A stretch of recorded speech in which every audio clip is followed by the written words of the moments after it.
and welcome to our show. I'm Barbie Johnson. And I am Tisha Winkler. We're the Book Breakers on the CoyoteMan Show Network. And remember to download the CoyoteMan Show Network, Roku, Amazon, Fire TV, Apple, and your Android apps. Wow. Today, we have two special guests with us. We have a husband and wife team. They're going to be discussing their businesses, SelfDetermined Recovery, and I'm just going to say gospel singing, because I might mess it up trying to throw that other word in there. Yes. So we have, I'm going to introduce the man first because he's the head, Mr. Jamal Connor. Oh, thank you very much. Thank you very much. And Miss Joanna Connor. Thank you, ladies. Two J's. So you guys, this question is going to both of you. How did you get into this walk of doing what you do? Miss Connor, for you with the singing, and Mr. Connor, for you with your business with the recovery. Me first? Okay, all right. Well, thanks for having me. So me with as far as business, God bless me with this one right here. But all right. Now. As far as business, it was actually a blessing.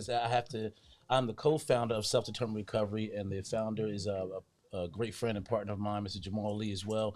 It derived from the passing of his older brother, Mr. Imani, and from that we decided to do something positive with it and transform this into a something self-determining, something where we can help men transition from incarcerated backgrounds, mental health, as well as substance abuse, coming from the streets to try to transition and try to be that bridge for gentlemen to become productive in the community again. Right. But you mentioned it was in reference to your brother. How was that? Do you need a fan? I'm sweating. We didn't know we were gonna make you sweat now. Yeah. So I'm a behind the scenes guy. My nerves get the best of me in public. But as my business partner Jamal Lee, his brother was Imani. So his brother had passed. He dealt with co-current issues. Mental health was one of them, and he was in the middle of an episode, and it turned to be a violent episode. Police had interacted and actually killed him on the spot. So my brother, Mr. Lee, he had and we talk. I have to speak about a moment about Mr. Lee, a very passionate gentleman who was vested into the community, a prominent gentleman. He and I had met years ago through coaching in the community, but he felt the need to cultivate something in the passion of his brother, and I was blessed enough for him to bring me along as a partner.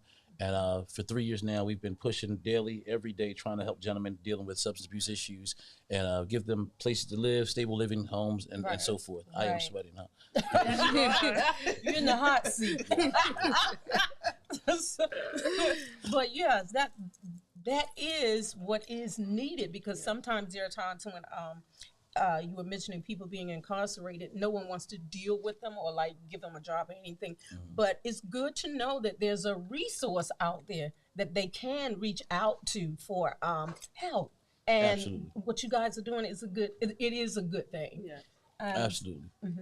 So for you, Miss Joanna, with your singing. Well, first of all, I'm happy to be here. I'm definitely so excited to be here with my husband, because this is the first time I did an interview with him. So this is nice. But yeah, I started singing, as a little girl, and singing in the church and singing in schools and singing in college and things like that. Started recording around 18. And it was just recent in 2020 where I dropped my first project. The single was called So in Love. And since then, things have, kind of like snowballed. I dropped my first EP last year, April, so it's the anniversary month of the EP. The EP is called Soulful Worship. And it's just been nominated well over, I think, 23 times. Okay, that's great. Predominantly Awesome. the single, yeah. And right now we're still in voting season. I'm a finalist in the Gospel Choice Music Awards. You all hear that? So don't forget to vote. How do they vote for you, Joanna? So you go to my page, Joanna Connor on Facebook. You'll see that I have it pinned at the very top of my page, and it's Gospel Choice Music Awards. I'm a finalist in the CD Project of the Year category and the Urban Inspirational category.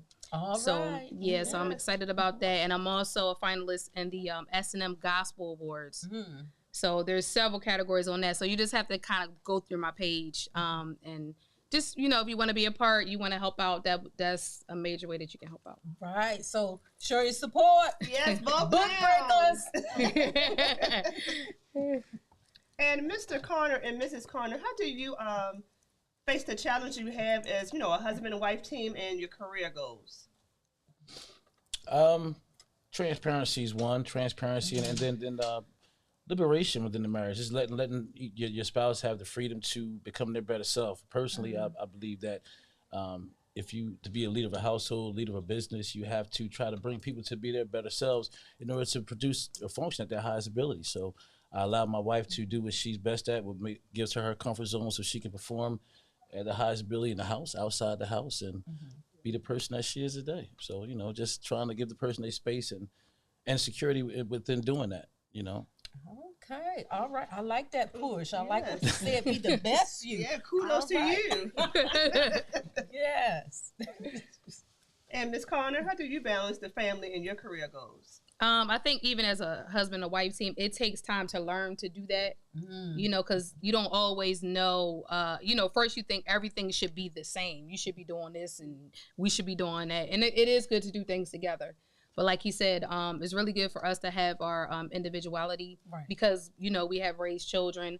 And with me being a mother and being a wife, and also, you know, being an employee, you know, I work as a family service coordinator. It takes balance. It takes energy, you know, and it takes time management. My calendar is covered all the time, because if it's not, I'm going to forget. You know, my children are now moving on to, you know, their next phase in life. But so things are starting to slow down a little bit for me and for him also. But we had schedules for years, like packed schedules. So yeah, it's an everyday thing, and it's not easy. You know, some days you just want to stay in the bed because your schedule is hectic. But you know, we love being parents. You know, that's one thing that we do share in common. We both love being parents, and we love supporting our children and seeing them do well. You know, Absolutely. So, Mr. Connor and Mr. Warner, was this your first passion, or did you have something else before that grew into this? Yes, but this helping people is always a passion of mine. Just being a provider for a family and being a family man was my first passion. I think just with that, within you do what you have to do to provide, you know, see your family where you want to see them at. So helping people and living an altruistic life has always been something I always wanted to attain to be able to do. And once I started to really invest in being altruistic, things come about. So being altruistic is one of my passions. To be able to do it, and once you invest it and take that step and do what your passion leads you to do, the doors open up. There's just no stepping back, per se, that, you know. Okay, all right now. And how about you, Ms. Connor? Yeah, I think, to be honest with you, we have a whole lot of differences. We do. Like, don't get that misunderstood. Him and I have a whole lot of differences, but the thing that we share in common is our love for family. Okay. His love for his family, you know, just how he grew up, my love for my family, how I grew up. And that I think that's what bonds us, you know. It's just that, you know, and then like I said before, just combining that with what we love to do separately, you know. Just me loving to sing, you know, that's definitely my second passion, because like I shared, I believe, with Tisha, that I think God made me wait till I was older, because he knew that my first passion was my family. And I wouldn't be able to be singing and traveling, wondering where my children were, you know, who was watching them. You know, my son, you know, was getting ready to go off to college, and he just spun his first night out. And I was just like, wow, you know, well, you know, I was telling my husband, I was like, and he was like, well, he's going to college, so you got to get ready. And I'm just like, ugh, you know, I want to know everything. I want to know where you at, what you're doing, you know, so you know, family's my first passion, but I love to minister to people. I just love to sing, you know, so yeah, that would probably be my second passion though. Oh, okay. So, I'm hearing music in the background. That's me. Okay. So I'm hearing things. Moving right along. So, you mentioned something else about about work. So, what you're doing now was not your day job. So, what was your day job? Well, you know, my day job is I'm a family service coordinator, right? And for years, I was a teacher. I worked with children for years, for a long time before I became a family service coordinator. What a family service coordinator does is they work with the children's families, predominantly for Head Start families. Head Start! And we provide services for the children's families that come in. You know, we help them with different things like maybe attaining a job, working on goals that they might want to obtain, you know, making sure the children come to school every day, making sure that they are seeing the doctors or dentists, just making sure that those things are being taken care of. And because they're low income families, they may not have been able to afford to pay for a private school, you know, because school before kindergarten has to be paid for. So we help to make sure that we find those families who can benefit from these services with teachers like Miss Tisha and Miss Barbie, who give excellent education. They come out of Head Start. Thank you. So we want them to be prepared since they're our future, and our future will be in their hands. I don't want no dumb kids. But make sure you're prepared. Yes. Oh, Miss Barbie. Absolutely. Like I said, who sent that dumb kid here? Oh, they came from Miss Barbie. No, you're not. No, you're not. No. It's they on point. That was Miss Johnson. Yeah. All right now. Kudos. Well, she was my teacher, so I'm proud of you. And Mr. Connor, what are some of the resources that you have for the Self-Determined Recovery Home for Men? Yes. Self-determined recovery. So what we do with self-determined recovery for men, deal with men from 24 to about 65 years old. We offer a stable place of living, three hot meals a day. You'll receive therapeutic services. So we have doctors, therapists on staff, so forth, everything that's needed. So it's actually clinically considered as a 3.5 recovery center. We're Medicaid friendly, so nothing out of the pocket. We will go as far as anything a man needs, from undergarments to shaving equipment. But most importantly, we'll give him about a good 6 month stay, sobriety, sober living space, therapeutic services, and camaraderie. And we offer a harmonious living space for people. Also employment as well, and a harmonious employment space for people looking for employment as well. So we really want to be a huge change agent in the communities and surrounding communities as well. So, excuse me. So what would be the qualification for them to get into the program? If there's anyone, any family members, anyone who knows anyone who's suffering from a substance abuse issue or either mental health, primarily substance abuse issues, and just the need and the readiness to want to change, you know what I mean, and take that time out, get away from the ills, you know, and take some aggressive personal time and really get yourself situated and get the treatment that's needed. Okay. So how would they contact you if they need the information? We have flyers all over the city. You can reach us. Actually, we have a new website under construction right now, but we do have flyers all around the city. You can reach me directly, 443-531-1015. SDR, Self-Determined Recovery, and I wish we did have the updated website address for you guys as of now, but it is under construction. Okay, but you can give it to us later. We'll put it We out. absolutely will. If you guys invite me back, we would love to come back and tell you about it. Oh, he said invite him. I just said give it to him. We're trying to come all the way back in. We want a whole session. Or if they want to contact me on Facebook, they can send Joanna Connor a message on Facebook and just say that they want services from Self-Determined Recovery. All right. And I'll make sure that they get this. There is a Self-Determined Recovery IG page as well, and a Facebook page as well. You can apply online as well. And Mrs. Connor, what can your fans reach you at on your Can they reach you on Instagram? Well, first, I really like to call them followers. Yes. I'm not really a big fan of the word fans. And I think it's because I'm a gospel artist. Yeah. I just think that, my job is to minister to people. Yeah. I don't really see myself as, the celebrity type. But you guys can follow me on Facebook. Soulful Worship is the EP. Yes. It's on all digital platforms, Spotify, Apple. You can stream on YouTube. You can also contact me on IG. or if for y'all TikTokers out there, you know, I try to put something on everything so everybody can, you know, be able to hear. I know this is not on the agenda, but how did you two meet? We would like to know. We were both single parents. I was a single father with my daughter, and my daughter Selah. Joanna was a single mother with Camille. It was a friend of mine's birthday party. I came with my daughter. I set it up pretty good though. I said if I can give her, if I let her hold my child while I step outside with the fellas for a moment, and if she's in good hands when I come back, she's a keeper. Ooh. And here we go. 18 I need to years do later. that one. Wait a minute, I missed something in the translation now. So you all went what? Well, we was at a family function, Okay, and all right, so all right. we had mutual friends. Okay, I okay. arrived with my daughter. She was there. I seen her in the corner. I said, I see All something right over now. there. I had my eye on that.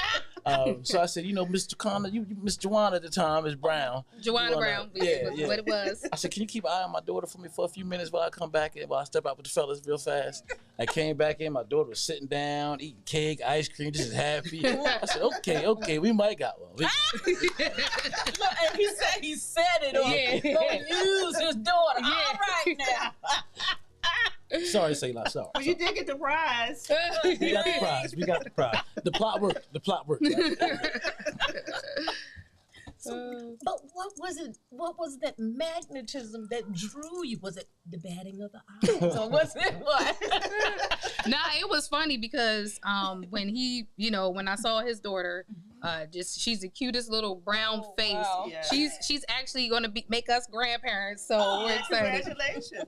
But she, I was just like, oh, she's so cute, and I was just holding her, and then by the time, the night had went on, because it was my cousin's daughter's party, right? Yeah. My cousin's daughter's party. So he was still there, I was still there, but we didn't really talk, Right. And it was, I'll never forget, I was coming down the steps and he was sitting on the couch, and I was like, all right, y'all, I'm out. I saw him, I talked to him a little bit, but then I knew she noticed me. I knew. but then I was just like, all right, we just, we talked for a couple minutes. And then my cousin was like, Jamal wants to know if I can give you if I can give you your number, give him your number. And I was like, let me get his number. I was like, I don't want him to call me. Let me call him. But yeah, so I called him and we went out that night. I think it was a night or the next night, one of them. Mm-hmm. And it was just like history from there. So. She couldn't wait to call me. It was that night. Was it that night? It could have been, Yeah. I mean, I'm not trying, lie. Might have been that night, might have been the next day. I don't She know. was trying to play hard to but get. it was. She tried. So yeah. this was pretty much like an instant connection. Yeah. Kind of, so to say. Yeah, it really was. It really was. I mean, from that day forward, we've been together, and they got married actually not too long after that. It didn't take long to get married. So it was, yeah, that's basically how it went. All right. She tried to get away a couple times, but she. Yeah, I tried, but it didn't work. It didn't work. He chased you down. Jesus. Oh, I'm sorry. You got another question. And Mr. Connor and Mrs. Connor, can you let us know what are some of the challenges you have faced, not just with the business, but with like trying to juggle so many things at one time? I think it's when you prioritize, you have to prioritize. You got to know what's first. Like I said, family's always first. So no matter what you do, you need to prioritize around the family, and whatever else. And then you also have to make sure that whatever your goal is, it's set. You understand what I'm saying? Yeah. So that you're actually doing something every day to obtain that goal. My husband actually is better at that than I am. Yeah, you always told me that. He'll be getting on me about something. I'm like, listen, I made up my mind. I don't feel like doing that anymore. I just don't feel like doing it anymore. But that, even with what I, the goals that I have set for myself and that I've obtained so far, it's been just, it's kind of like you got to be like gung-ho about it. You know what I'm saying? Once you make the goal, you got to keep pushing that until you get to it. And then you can't stop because you don't see the results. Right. Because the Bible says, don't despise small beginnings. And sometimes people don't get to where they're trying to get to because they see it as small in the beginning and they stop. Yeah. as opposed to just keep going on and letting God do what he's going to do to make it manifest, you know, so. That's wonderful. I don't know if I can top that one, but I felt the unction. You know what they say? I felt my help coming. Coming on. I felt my help coming. I don't think we don't believe in failure. Like I know for me, failure doesn't exist to a committed man. So once I commit to something, that's just we don't look backwards. And I try to be a motivational father, husband. We committed to this, and we committed to the betterment for everything that we made and we put together for it. So failure is just failure doesn't exist. So when you commit to something, you wanna see everybody around you prosper, and you definitely do what's necessary. So the way you juggle it for us has just been staying together. It would be a lot more difficult. It's difficult sometimes, but it'd be a lot harder if it was just 2 arms than 4. You know, so that really that helps to juggle. And just having a strong line of communication, just always need for nothing but there when needed is a big thing we have to deal with. And appreciation over expectation, I think, is key. You want to appreciate your spouse instead of expectations, and then with that appreciation, you'll take on whatever comes to you. You know what I mean? Yes. All right. Well, yes. All right. Okay. Mr. Jamal and Miss Joanna Connor, it was a pleasure having you guys on the show. Yes, and it was. we'll ask you back. What you got to pay? You might need 2 sweat rags next time. I'm not used to this camera. I don't do that, bro. So but I definitely appreciate having me. Yeah, Absolutely. Thank you. We thank you for sharing your knowledge and expertise with our audience. This ends our show. We are the Book Breakers. I'm Barbie Johnson. And I am Tisha Winkler. On the Coyote Man Show Network. On the Coyote Man Show Network. See you next week. Bye-bye.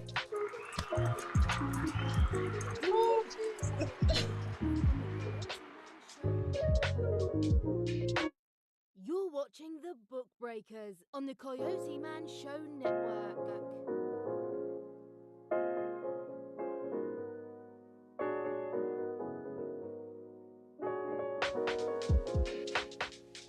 You're